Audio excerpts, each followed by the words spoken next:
Hi, welcome to Finding Forever. I'm Leanna. This is a channel where we talk about all things related to foster care and adoption.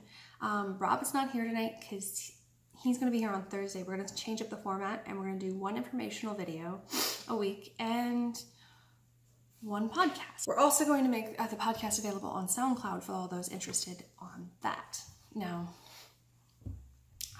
tonight I'm going to talk to you guys about RAD, which is Reactive Attachment Disorder. RAD is actually quite interesting because a lot of foster children are labeled as having RAD. It is pretty much it's a behavioral disorder and it's pretty rare. The symptoms are being withdrawn, not asking for help, not seeking comfort, actually turning away from comfort in some instances. Some kids will actually act out against other children in anger or adults in anger because of reactive attachment disorder. It's an acquired disorder, which basically means that over time they develop this, and it could be from severe neglect or abuse in infancy, moving foster homes one too many times where they don't make that bond. Because what happens in life is you make a bond with your parents, or you make a bond with your grandparents, or whoever your primary caregiver is. And with children with RAD, they never get the chance to make that attachment. They either move too many times and because they're already in foster care, or their parents are severely neglectful or abusive, or their parents were in the hospital and they ended up having to stay with another family member, and it can mess up the whole attachment process. And that is how a child can get RAD, or reactive attachment disorder. I'm going to refer to it as RAD because that's pretty much what it's referred to on all the foster care groups and everything. A lot of people ask, what is it? Is it curable? I want to answer the big questions. Is it curable? No.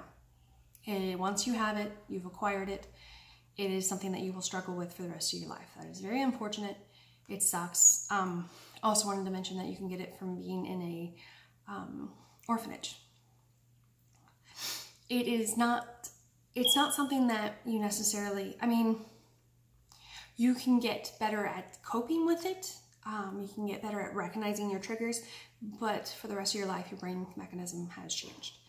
That is not to say that you won't be a productive member of society. That's not to say that you won't be able to form attachments. It's harder for you to do that if you have RAD.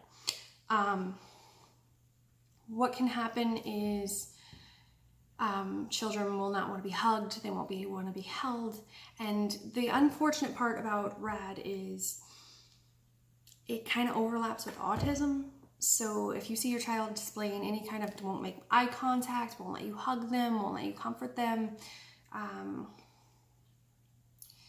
won't let you touch them, have them examined for autism and RAD, because you never know, especially if the circumstances around when they were born, you weren't able to be there for them more often, or if you adopted them you've made an international adoption, or you've adopted from foster care, and they're starting to show the symptoms.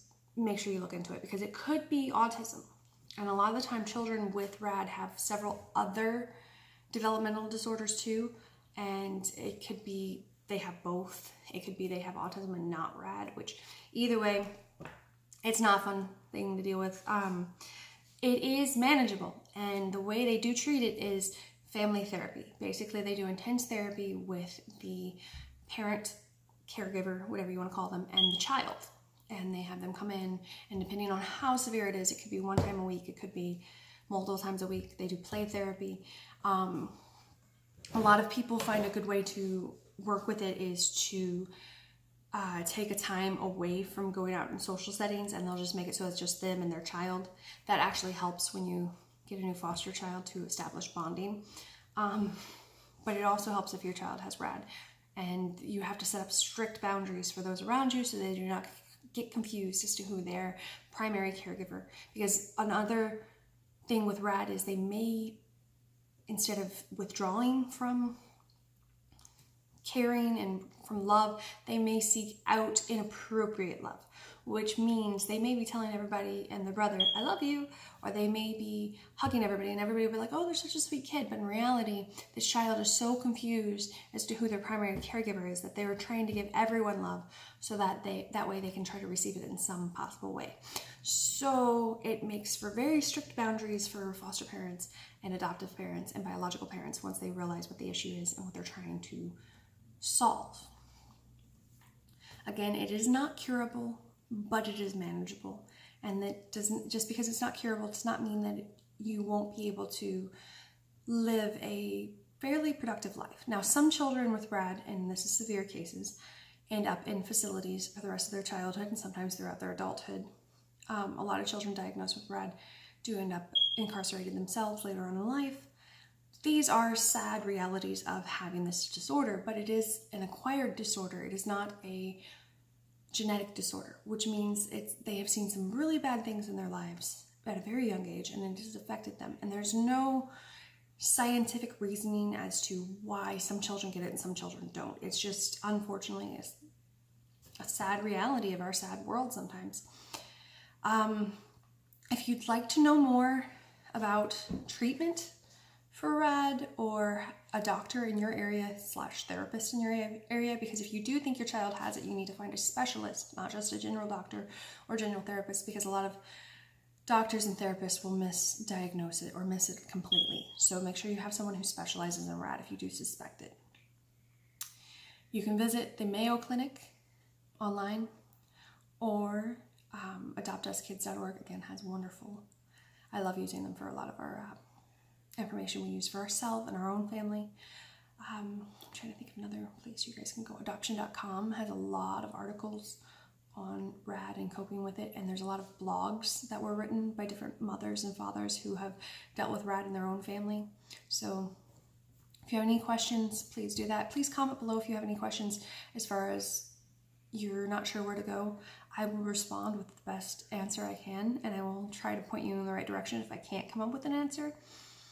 If you'd like to share your story on our channel, please comment down below, because we are looking for others to show up and share their experience, maybe help a couple of people. And if you have anything you want to say, it doesn't matter what it is, please comment down below. We will respond. We respond to every single comment we get. And thank you so much for watching. And again, Thursday, we're going to be uploading podcasts. Thanks, guys. See you later. Bye.